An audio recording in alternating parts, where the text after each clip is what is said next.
إن هذا القرآن يهدي للتي هي أقوم ويبشر المؤمنين. أعوذ بالله من الشيطان الرجيم. بسم الله الرحمن الرحيم. الحمد لله رب العالمين، نحمده ونصلي على رسوله الكريم.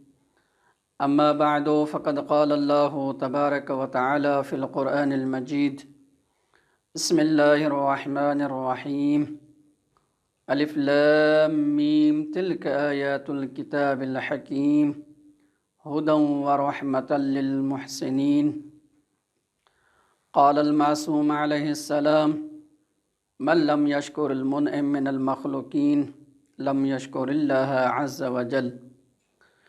सभ खां पहिरियां मासूम जे इन्ही फ़रमान खे मद्देनज़र रखंदे ऐं पंहिंजे पाण ते फ़रीदो सम्झंदे मां निहायत ई थोराइतो आहियां ऐं मशकूर आहियां जामे रूहानियत सिंध मुक़ीम क़ुमुल मुक़द्दसा जे तमामु बरादरान जो जेके ही ज़हमतूं करे रहिया आहिनि, ख़ुसूसन ही जेका मीडिया वारी टीम आहे। अल्लाह तबारक व तआला इन बरादरनि जे तौफ़ीक़ात ख़ैर में इज़ाफ़ो फ़रमाए इंशाअल्लाह। ॾिसो, अॼु जे हिन दौर में जेको दौर टेक्नोलॉजी जो दौर आहे, जेको दौर हर हिकु नंढे ऐं वॾे वटि मोबाइल लैपटॉप जो दौर आहे,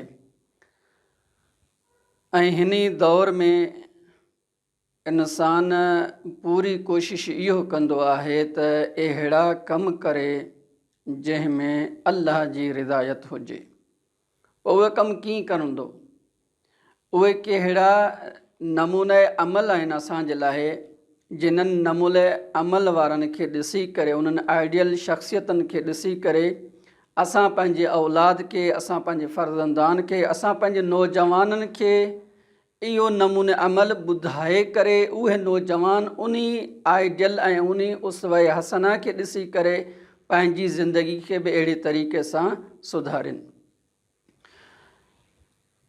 अॼु जे हिन टेक्नोलॉजी जे दौर में ॾिसो, नौजवान ऐं क़ुरान जो पाण सां कहिड़ो रब्त आहे, यानी उहे कहिड़ा कम आहिनि जंहिं कम जे करे नौजवान अॼु क़ुरान सां मुहबत करे।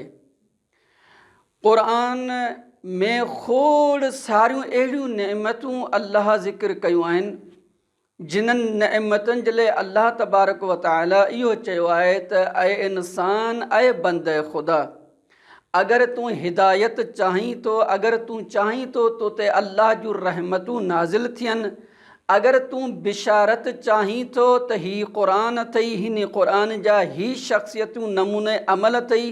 इन्हनि शख़्सियतनि ऐं इन्हनि नमूने अमल शख़्सियतनि ऐं आइडियल खे तूं उन जे सीरत खे अपनाईंदे त तूं हिन दुनिया में बि कामयाबु आहीं त आख़िरत में बि कामयाबु आहीं। उन्हनि शख़्सियतनि मां हिकु शख़्स हज़रत लुक़मान हकीम आहे, जंहिंजे नाले ते हिकु सूरे क़ुरान बि आहे। उन सूरे क़ुरान जे लाइ खोड़ सारियूं फ़ज़ीलतूं बयानु कयूं वियूं आहिनि।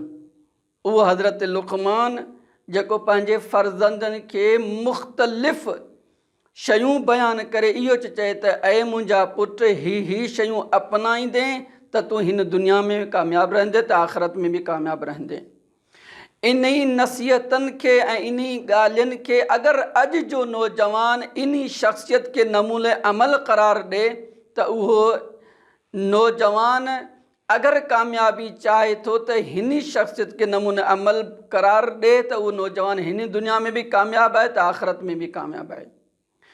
सूरह लुक़मान जी फ़ज़ीलत खां पहिरीं मां इहो चवणु चाहियां थो त हीअ क़ुरान, जंहिं क़ुरान जे लाइ सूरह लुक़मान जी पहिरीं नंबर आयत में इहो चयो अथसि: अलिफ लाम मीम तिल्क आयातुल किताबिल हकीम। अलिफ लाम मीम हुरूफ़ मुक़त्तयात, खोड़ सारनि खे इहो इल्मु आहे त हुरूफ़ मुक़त्तयात जूं मुख़्तलिफ़ तफ़सीरूं ऐं मुख़्तलिफ़ बयानात आहिनि। उन मुख़्तलिफ़ बयानात मां हिकु इहो चयो आहे त इहो हिकु रम्ज़ ऐं राज़ आहे, हिकु अल्लाह ऐं उन जे रसूल जे विच में रम्ज़ ऐं राज़ आहे। इन जी को ख़ासि मानो बयानु कोन कयो वियो आहे। उन खां बाद वारी आयत में अल्लाह तो इहो इरशाद फरमाए तिल्क आयातुल किताबिल हकीम। तिल्क जेके लुग़त जा मुअद्दिब आहिनि, जेके लुग़त जा बयानु कंदड़ लुग़त आहिनि, उहे इहो था चवनि त तिल्क हिन क़ुर में इहो आयत इशारो आहे परे जे लाइ, लेकिन असुल में हिन क़ुर जी अज़मत खे बयानु करे रहियो आहे। तिल्क आयातुल किताबिल हकीम, हिन क़ुर में उहे निशानियूं आहिनि जेके आयातुल किताबिल हकीम। ही जेको क़ुर आहे अलिफ लाम मीम, तिल्क आयातुल किताबिल हकीम, निशानी आहे, किताब आहे, हकीम आहे। ही किताब हुदऊं व रहमतल लिल मुहसिनीन, ही किताब हिदायत आहे ऐं रहमत आहे लिल मुहसिनीन, उहे बंदा जेके नेक कम अंजाम ॾियनि था, उहे बंदा जेके मुहसिन आहिनि, नेक कम अंजाम ॾियनि था, उन्हनि जे लाइ ही किताब हिदायत आहे ऐं रहमत आहे। ख़ुदावंद आलम खां इहो दुआ आहे त असांखे क़ुर जी सीरत ते हलणु ऐं उन सीरत खे सम्झण सां गॾोगॾु उन सीरत ते हलण जी तौफ़ीक़ अता फ़रमाए। वस्सलामु अलैकुम रहमतुल्लाहि व बरकातुहू।